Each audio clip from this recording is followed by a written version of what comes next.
Welcome to Brindavan, a Parthasadi family Samarpanam to our beloved parents, a space for enjoying Vaishnava Sampradaya, slokas, songs, Divyadesa Pasurams, and much more. Namaskaram, Uttama Bhagavatas. On this auspicious Pangani Uttaram day, April 10, 2025, when it is Sri Mahalakshmi Jayanti, Perumal and Tayar Celestial Tirukalyanam, Brindavan offers, along with the Uttama Bhagavatas, Bhakti Nivedanam by chanting Sri Sudhi of Swami Vedanta Desikan, led by Arvind Narasimharagan Swami, and listening to the praise of Mahalakshmi Tayar by Dr. Chitra Madhavan, and also listening to the celestial Veena Nadaseva wedding song Malai Satinal, Malai Matinal by Aarti Parthasarathi. Dhanyosmi to everyone. We dedicate this to our parents, Rajalakshmi and Srinivasa Iyengar, and Kamala and Seshadri. Our mission of Brindavan will focus on 4 pathways to Vaishnava-anubhavam: Pasurams and Slokas in Santai form, Pasurams and Slokas as music, Divya Kshetra Mahimai, and classical art forms. Ramanuja Daya Patram Jnana Vairagya Bhushanam Srimad Venkatanathāryam Mande Vedanta Desikam Sri Sailesa Daya Patram Deepatyadi Gunadhamam Yatindra Pravanam Mande Ramyaja Mataram Munim. We offer our Dandavat Pranams and Dhanyavad to Sriman Arvind Narasimharaghavan Swami for reciting Sri Sudhi of Swami Vedanta Desikan with immense divinity. Our Dhanyavad is to Dr. Chitra Madhavan for melodiously singing the praise of Sri Mahalakshmi, and Srimati Aarti Parthasarathi for transporting us to the celestial Tirukalyanam of Andal and Rangamannar through her Veena Ganam. Sri Sutihi Sriman Venkatanathārya Kavitarkika Kesari Vedantacharya Varyo Me Sannidhattam Sada Hridi. मानाधीत प्रतित विभवां मङ्गलं मङ्गलानां वक्षः पीठीं मधुविजयिनो भूषयन्तीं स्वकान्त्या प्रत्यक्षानुश्रविकमहिमप्रार्थिनीनां प्रजानां श्रेयो मूर्तिं श्रियमशरणस्त्वां शरण्यां प्रपद्ये आविर्भावः कलशजलधा वध्वरे वापि यस्याः स्थानं यस्या सरसिजवनं विष्णुवक्षस्थलं वा भूमा यस्या भुवनमखिलं देवि दिव्यं पदं वा स्तोकप्रज्ञैरनवदिगुणा स्तूयसे सा कथं त्वम् स्तोतव्यत्वं दिशति भवती देहिभिः स्तूयमाना तामेव त्वामनितरगतिः स्तोतुमाशंसमानः सिद्धारम्भः सकलभुवनश्लाघनीयो भवेयम् सेवापेक्षा तव चरणयोः श्रेयसे कस्य न स्यात् यत्सङ्कल्पात् भवति कमले यत्र देहिन्यमीषाम् जन्मस्थेम प्रलयरचना जङ्गमा जङ्गमानां तत्कल्याणं किमपि यमिना मेकलक्ष्यं समाधौ पूर्णं तेजस्फुरति भवती पादलाक्षारसाङ्कम् निष्प्रत्यूह प्रणयघटितं देवि नित्यानपायम् विष्णुस्त्वं चेत्यनवधिगुणं द्वन्द्वम् अन्योन्यलक्ष्यम् शेषश्चित्तं विमलमनसां मौळयश्च श्रुतीनां सम्पद्यन्ते विहरणविधौ यस्य शय्याविशेषाः उद्देश्यत्वं जननि भजतो रुज्जितो बादिकन्दम् प्रत्यग्रूपे हविषि युवयोरेकशेषित्वयोगात् पद्मे पद्युस्तव च निगमैर्नित्यमन्विष्यमाणो नावच्छेदं भजति महिमा नर्तयन् मानसं नः पश्यन्तीषु श्रुतिषु परितः सूरिबृन्देन सार्धम् मध्ये कृत्य त्रिगुणफलकं निर्मितस्थानभेदम् विश्वाधीशप्रणयिनि सदा विभ्रमद्यूतवृत्तौ ब्रह्मेशाद्या ददति युवयो रक्षसारप्रचारम् अस्येषाणात्तमसि जगतः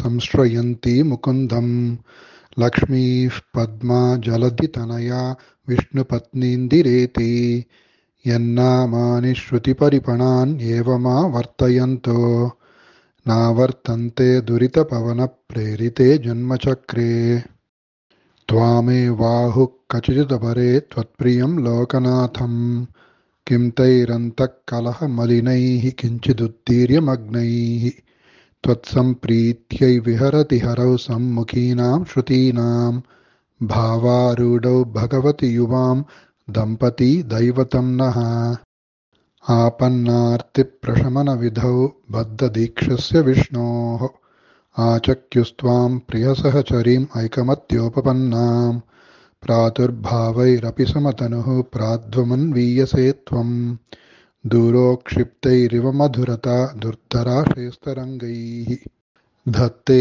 शोभां हरिमरकते तावकी मूर्तिराद्या तन्वी तुङ्गस्तनभरनता तप्तजाम्बूनदाभा यस्यां गच्छन्त्युदयविलयैर्नित्यमानन्दसिन्धौ इच्छावेगोल्लसितलहरी विभ्रमं व्यक्तयस्ते आसंसारं विततमखिलं वाङ्मयं यद्विभूतिः यद्भ्रूभङ्गात् कुसुमधनुषः किङ्करो मेरुधन्वा यस्यां नित्यं नयनशतकैरेकलक्ष्यो महेन्द्रः पद्मे तासां परिणतिरसौ भावलेशस्त्वदीयैः अग्रे भर्तुः सरसिजमये भद्रपीठे निषन्नाम् अम्भोराशेरधिगदसुधा सम्प्लवादुत्थितां त्वां पुष्पासारस्थगितभुवनैः पुष्कलावर्तकाद्यैः क्लुप्तारम्भाः कनककलशैरभ्यषिञ्चन् गजेन्द्राः आलोक्य त्वाम् अमृतसहजे विष्णुवक्षस्थलस्थां शापाक्रान्ताः शरणमगमन् सावरोधाः सुरेन्द्राः लब्ध्वा भूयस्त्रिभुवनमिदं लक्षितं त्वत्कटाक्षैः सर्वाकारस्थिरसमुदयां सम्पदं निर्विशन्ति आर्तत्राणव्रतभिरमृता सारनीलाम्बुवाहैः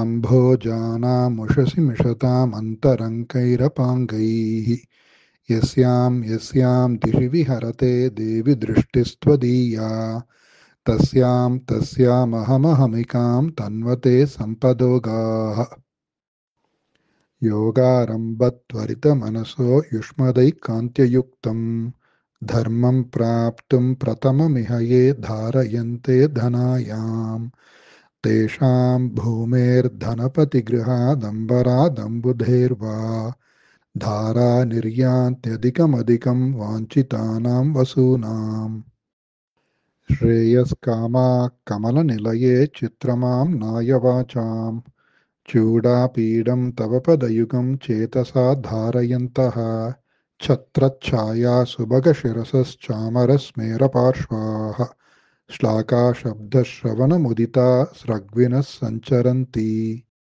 ऊरीकर्तुं कुशलमखिलं जेतुमादीनरातीन् दूरीकर्तुं दुरितनिवहं त्यक्तुमाद्यामविद्याम् अम्बस्तम्भावधिकजननग्रामसीमान्तरेखाम् आलम्बन्ते विमलमनसो विष्णुकान्ते दयान्ते जाताकाङ्क्षा जननि युवयोरेकसेवाधिकारे मायालीडं विभवमखिलं मन्यमानास्तृणाय प्रीत्यै विष्णोस्तव च कृतिनः प्रीतिमन्तो भजन्ते वेलाभङ्गप्रशमनबलं वैदिकं धर्मसेतुम् सेवे देवी त्रिदशमहिळा मौलिमालार्चितं ते सिद्धिक्षेत्रं शमितविपदां सम्पदां पादपद्मम् यस्मिन्नीशन्नमितशिरसो यापयित्वा शरीरं वर्धिष्यन्ते वितमसि पते वासुदेवस्य धन्याः सानुप्रासप्रकटितदयैः सान्द्रवात्सल्यदिग्धैः अम्बस्निग्धैरमृतलहरीलब्धसब्रह्मचर्यैः घर्मे तापत्रयविरचिते गाढतप्तं क्षणं माम् आकिञ्चन्यक्लपितमनकैरार्द्रयेता सम्पद्यन्ते भवभयतमी मानवस्त्वत्प्रसादात् भावाः सर्वे भगवति हरौ भक्तिमुद्वेलयन्तः याचे किं त्वामहमिह यतः शीतलोदारशीला भूयो भूयो दिशसि महतां मङ्गलानां प्रबन्धान् माता देवि त्वमसि भगवान् वासुदेवः पिता मे जातः सोऽहं जननि युवयोरेकलक्ष्यं ध्ययायाः धत्तो युष्मत्परिजनतया देशिकैरप्यतस्त्वं किं ते भूयः प्रियमिति किल स्मेरवक्त्रा विभासि कल्याणानाम् अविकलनिधिः कापि कारुण्यसीमा नित्यामोदा निगमवचसां मौलिमन्दारमाला सम्पद्दिव्यां मधुविजयिनः सन्निधत्तां सदा मे सैषा देवी सकलभुवनप्रार्थना कामधेनुः उपचितगुरुभक्तेरुत्थितं वेङ्कटेशात् कलिकलुषनिवृत्त्यैः कल्पमानं प्रजानां सरसिजनिलयाया स्तोत्रमेतत्पठन्तः सकलकुशलसीमा सार्वभौमा भवन्ति. We will now have the song Sri Mahalakshmi Jaganmata, melodiously sung by Dr. Chitra Madhavan. Song is composed by Papanasam Sivan in Ragam Shankarabaranam, set to Aditala.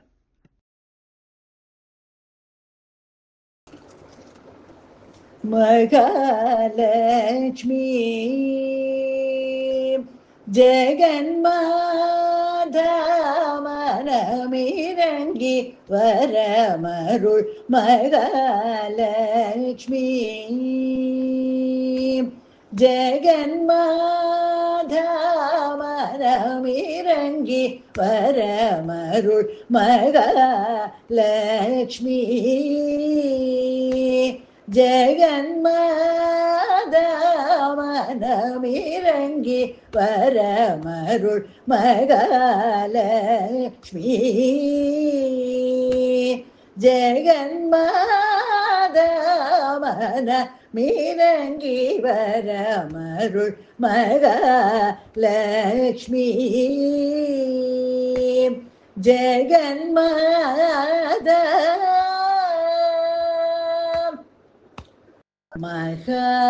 Mahavishnuviன் மார்பெனும் மணி பீட்டமதனில் அமர்ந்தருள் மகாவிஷ்ணுவின் மார்பெனும் மணி பீட்டமதனில் அமர்ந்தருள் மன்மதனை ஈன்றருளும் தாயே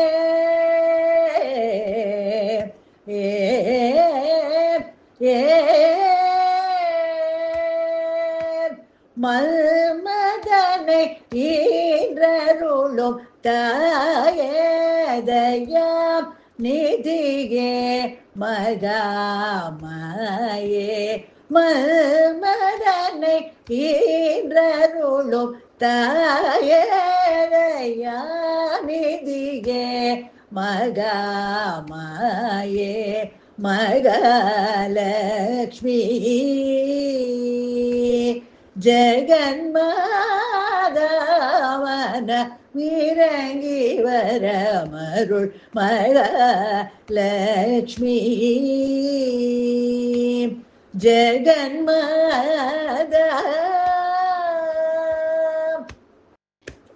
பார்க்கடல் தரும் கிருபாகரே பரிந்து வந்தெம்மை ஆதரி பார்க்கடல் தரும் கிருபாகரே பரிந்து வந்தெம்மை ஆதரி பல்கச்சமலர் வளரனையே கடை கண்பார்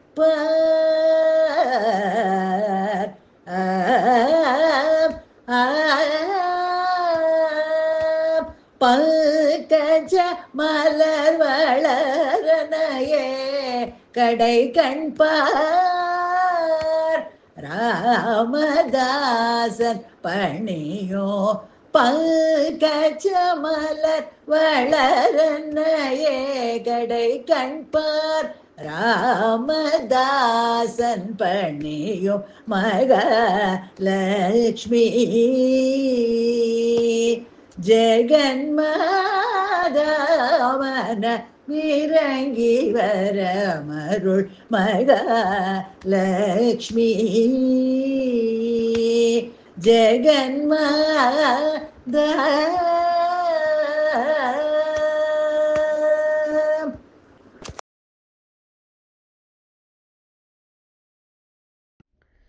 Let us now see how we relate Andal Kalyanam to Rangarajan of Srirangam during this time of Panguni Uttram, when she was singing about the Pavai Nombu in Tirupavai in Margai Masam, which was about 4 months before, that is in the month of December and January. During the Pavai Nombu in Margai Masam, Andal sings 30 songs on Tirupavai, calling all her friends and taking everybody along to Nandagopal's and Yashoda Mata's graham, singing in praise of Kannana Emperuman. And during this time, she understands and she makes us understand that the final destination is Sriman Narayana. Upayam is Sriman Narayana. And the way to reach the destination is also Sriman Narayana. So it is the Upayam and the Upayam, both is Kannana Emperuman or Sriman Narayana. So she keeps singing. Did Kannana Emperuman come and marry her at the end of Margai Masam? No, he did not. Why do we say that? We'll see now. After Margai Masam comes the Thai Masam, when it is Sankranti. During that time, Andal is still singing Nachiar Tirumozhi, 143 verses, where she is really heartbroken that Perumal is not coming and heeding to her and marrying her. In the first Padigam, she says, Tayyoru Tingal Tarai Vilakki Kolam Pottu. That is, she gets the place ready for Kannana Emperuman to come and marry her. And she is calling Kamadeva, Anangadeva. And asks all the birds whether they have seen Kannan. That is all we see in Nachiar Tirumozhi. And in the Varanamayiram Padigam, Andal is singing, still dreaming. She sings about her Anaragan. That is a beautiful Kannan, the Sundaran, Bhagavan, the hero, coming to the wedding arangam. She says, Kana Kandain Tolina. So she is still dreaming at that time. And at the end of all the Padigams, she reiterates saying Acharya Bhakti. She says that she is the daughter of Vishnu Chittan, or she says Pattabhiran Kodai or Vishnu Chitan Kodai.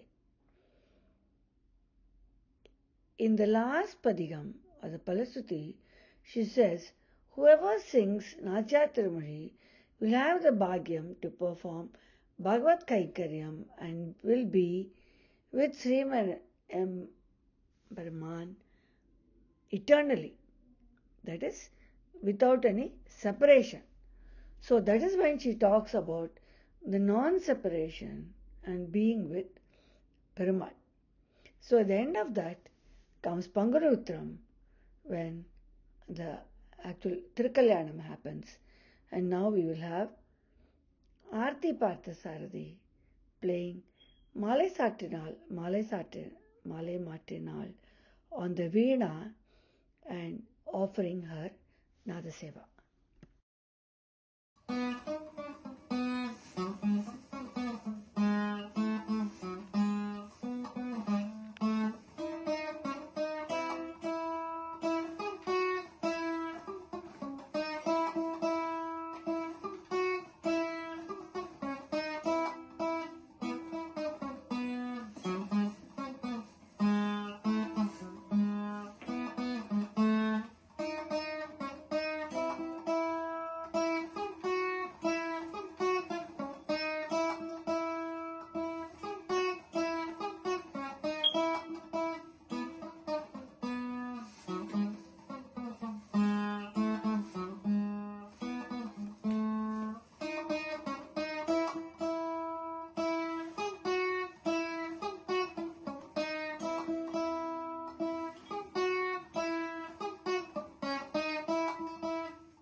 Adiyongal Dasoham Dhanyosmi from Parthasarathi Srinivasan Swami family for joining us in our Pangarutram celebrations 2025.